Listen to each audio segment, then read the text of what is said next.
Gabriel, o público está esperando. Vamos pôr a bola em campo.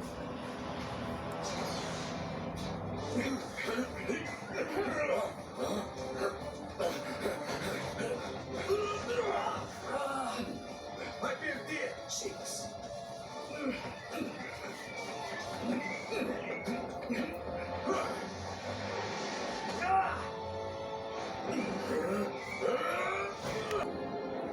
Você perdeu, Chicks. Pode ganhar um monte de troféus, mas sempre vai saber que no mano a mano eu sou o rei.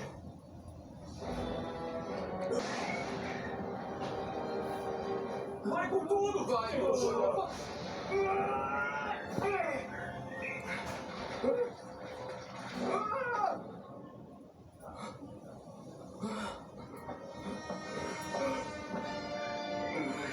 Agora o mundo vai saber quem é que merece a chuteira de ouro. Do que você tá falando? Na TV, a audiência vai despencar. O quê?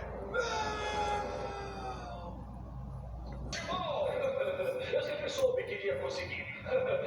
O que ele vê no futebol?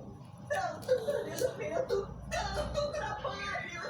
A senhora não pode controlar tudo, dona Altiva. Afinal, é um reality show. Tá demitido. Seu idiota deixou que ele ganhasse! Não era nem pra ele estar aqui! Ué, vai reclamar com o juiz. Ih, ó, não tem juiz.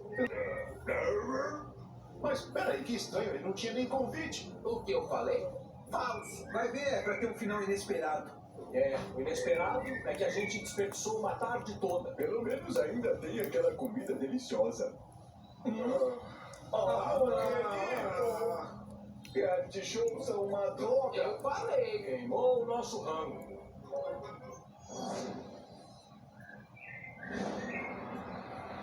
O placar tá 2-0 para os Super Strikers e o grande Bo não precisou fazer nada o jogo inteiro.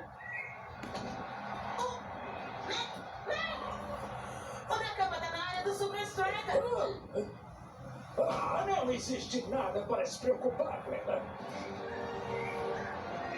O Muralha está na área. Não, mas se ele não acertar na bola, vai ser pênalti com certeza.